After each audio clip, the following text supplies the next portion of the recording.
नमस्कार, मैं हूं मेगा सिंह और आप सभी का स्वागत है एसपीएन 9 न्यूज में। नवनीत राणा और उद्धव ठाकरे के बीच एक बार फिर से घमासान मचते हुए दिखाई दे रहा है। दरअसल उद्धव ठाकरे कल औरंगाबाद में जो है रैली करने पहुंचते हैं और वहां पर उन्होंने नवनीत राणा को खुले तौर पर चुनौती दी है और ये चुनौती कुछ ऐसी है कि कश्मीर जाकर हनुमान चालीसा पढ़े नवनीत राणा अगर हिम्मत है तो यहाँ पर उद्धव ठाकरे की यही चुनौती एक्सेप्ट करते हुए स्वीकार करते हुए दिखाई दे रही है नवनीत राणा। और उन्होंने इस चुनौती को स्वीकार करते हुए ये ऐलान कर दिया है कि वो जल्द ही कश्मीर में भी जाकर जो है हनुमान चालीसा पढ़ेंगे। साथ ही यहाँ पर नवनीत राणा ने उद्धव ठाकरे पर कई सारे सवाल भी खड़े कर दिए हैं, जिसके बाद देखने को मिल रहा है कि सियासी घमासान मचा हुआ है महाराष्ट्र में। अभी भी चुनाव आने वाले हैं, एक तरफ राज्यसभा चुनाव को लेकर जो है यहाँ पर तैयारियां चल रही है, उसके बाद शिवसेना देखने को मिल रहा है कि चुनाव को लेकर काफी सक्रिय है। वहीं दूसरी तरफ नवनीत राणा का जो ये विवाद है, हनुमान चालीसा विवाद, वो अभी भी वैसे ही चल रहा है। अब देखना ये है कि आने वाले समय में नवनीत राणा क्या उद्धव ठाकरे के सामने डटकर खड़ी हो पाएंगी और क्या आने वाले समय में महाराष्ट्र की राजनीति में बदलाव आएगा और वो बदलाव नवनीत राणा लेकर आएंगी। इन सभी मुद्दों पर आज हम बातचीत करेंगे और हमारे साथ मौजूद है हमारी सहयोगी साक्षी। साक्षी, आपका बहुत बहुत स्वागत है। जी।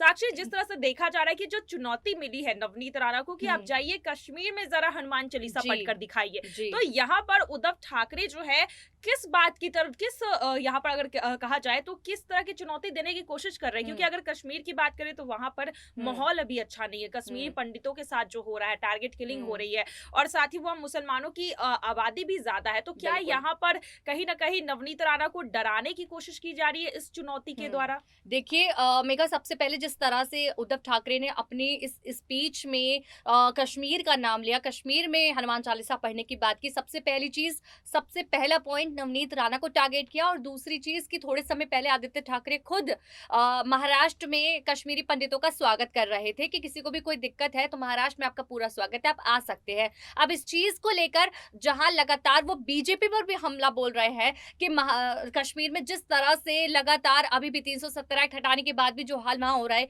फिल्म की वजह से हो रहा है, बहुत सारी चीजें हुई, पर कहीं ना कहीं निशाना पूरा बीजेपी पे गया। अब उस चीज के बाद फिर से उस मुद्दे को उठाने की उद्धव ठाकरे की तरफ से कोशिश की गई। उन्हें पता है चुनाव का मौका है, बहुत अच्छा मौका है इस वक्त, अगर ये सवाल उठाऊंगा कैसे वो उसको पूरा कर पाएंगी। और इस वक्त उन्होंने नवनीत राणा को लेकर ये बयानबाजी की कि जो हनुमान चालीसा आप पढ़ने का ये दावा करती हैं और पढ़ती भी हैं, ये हनुमान आप कश्मीर में जाके पढ़ के दिखाइए, क्योंकि उन्हें पता है वहां भारी संख्या में जो है मुस्लिम समुदाय है, धर्म है। और दूसरी चीज कि वहां पर इससे हिंसा और ज्यादा बढ़ेगी और कहीं ना कहीं उनका ये कहना है कि वहां पर अगर नवनीत राणा जाकर पढ़ती है हनुमान चालीसा तो उनको वहीं पर उनका बदला मिल जाएगा। कहीं ना कहीं जिस तरह से नवनीत राणा पे काफी समुदाय आपने देखा कि हमला बोलते हैं, तो उस बीच वहां उनका क्या हाल होगा वो सब लोग जानते हैं, तो उन पर निशाना साध रहे हैं।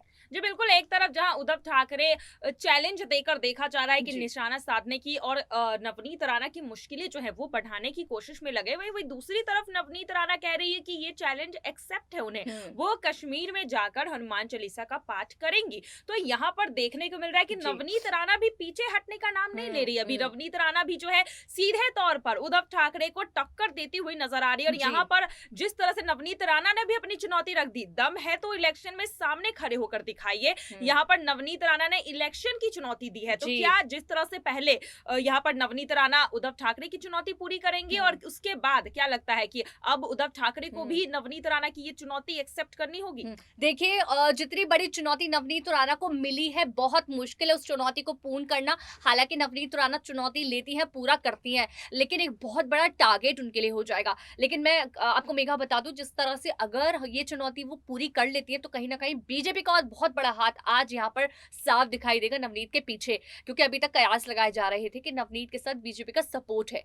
पर अगर कश्मीर में जाकर वो हनुमान चालीसा का पाठ पढ़ लेती है और सेफ वहां से लौट आती है तो कहीं ना कहीं बीजेपी का बहुत बड़ा सपोर्ट उनके पीछे है, वो साफ तौर पर जाहिर हो जाएगा। और दूसरी चीज, इलेक्शन की चुनौती तो वो उद्धव ठाकरे को दे रही है, पर हाँ अगर नवनीत राणा इस तरह का काम कर लेती हैं तो बहुत जल्द उनके सामने भी वो खड़ी होती दिखाई दे सकती है। जी बिल्कुल, यहाँ पर अब देखना ये है कि जिस तरह से उद्धव ठाकरे ने नवनीत राणा को चुनौती दी है, क्या वो चुनौती उल्टा उद्धव ठाकरे पर ही भारी पड़ जाएगी? क्योंकि अगर ऐसा होता है, नवनीत राणा कश्मीर का दौरा कर वहां हनुमान चालीसा पढ़कर वापस आ जाती है तो कहीं ना कहीं लोगों के बीच उनकी पकड़ और मजबूत हो जाएगी, क्योंकि हनुमान चालीसा विवाद के बाद ही देखा जा रहा है महाराष्ट्र में लोगों की जो सिंपैथी है वो नवनीत राणा की तरफ बढ़ती हुई जा रही है। तो ऐसा हो सकता है साक्षी के आने वाले समय में उद्धव ठाकरे की जो ये चुनौती है उनकी कुर्सी पर ही भारी पड़ जाए, हम्म। यानी कि नवनीत राणा उनकी कुर्सी छीनने में कामयाब हम्म। हो जाए और बीजेपी का जिस तरह से आपने सपोर्ट बताया है, जी। क्या आने वाले समय में नवनीत राणा मुख्यमंत्री बन सकती है महाराष्ट्र की? देखिए, बहुत बड़ा सवाल है मेगा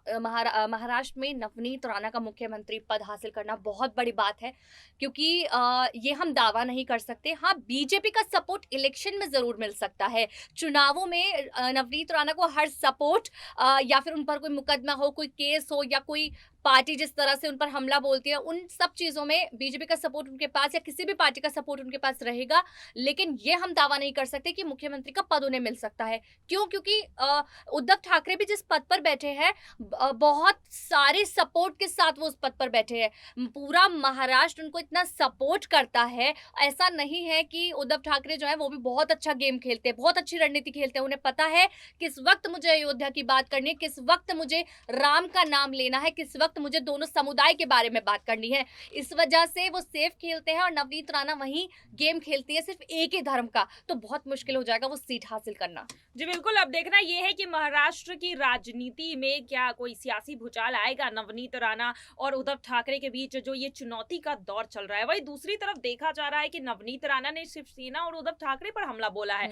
एक तरफ नवनीत राणा खुद हिंदुत्व का झंडा लेकर आगे बढ़ती है, लेकिन जब यही चीज शिवसेना करती है तो यहाँ पर सवाल यही उठता है कि आप रैली में जा रहे हो, सभा को संबोधित कर रहे हो, मुझे चुनौती दे रहे हो, लेकिन यहाँ पर कश्मीरी पंडितों के ऊपर बात कर रहे हो, आप यहाँ पर धर्म के ऊपर बात कर रहे हो, लेकिन लोगों की समस्याओं के ऊपर बात नहीं कर रहे हो। यहाँ पर लोगों के बीच शिक्षा की, स्वास्थ्य की क्या समस्या है, उनकी समस्या सुनने के बजाय जो है यहाँ पर उद्धव सरकार धर्म की राजनीति कर रही है, ऐसा कहीं ना कहीं यहाँ पर आरोप लगाया गया है नवनीत राणा की तरफ से। तो देखा जा रहा है नवनीत राणा एक तो खुद धर्म का मोर्चा लेकर आगे बढ़ रही है, जिस तरह से वो खुद हनुमान चालीसा का पाठ कर रही है, कंट्रोवर्सी कर रही है, लेकिन जब वही काम, वही बातें, धर्म की बातें जब शिवसेना करने लगती है तो फिर सवाल क्यों उठाए जा रहे हैं नवनीत राणा के ऊपर? बिल्कुल, देखिए ये बात सही है कहीं न कहीं। जिस तरह से जब उद्धव ठाकरे राम नाम का नाम लेते हैं, उस वक़्त उन पर हमला बोला जाता है कि अब आप क्यों उनका नाम ले रहे हैं? क्यों आप हिंदुत्व के बारे में बोल रहे हैं?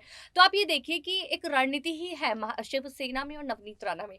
नवनीत राणा हर समय राम नाम लेकर, उन्हें पता है कि किस तरह से मुझे वोट बैंक मिलेंगे, वो पूरी कोशिश करती हैं। वहीं उद्धव ठाकरे को पता है कि किस समय मुझे उस अध्याय के बारे में बोलना है, किस मुद्दे के बारे में बोलना है, किस वक़्त मुझे हिंदुत्व वाली जो वोट बैंक है उसकी आवाज़ उठानी है। किस वक़्त देखिए आदित्य ठाकरे जब उनको जाना था अयोध्या, किस वक़्त दौरा उन्होंने वहाँ पर किया।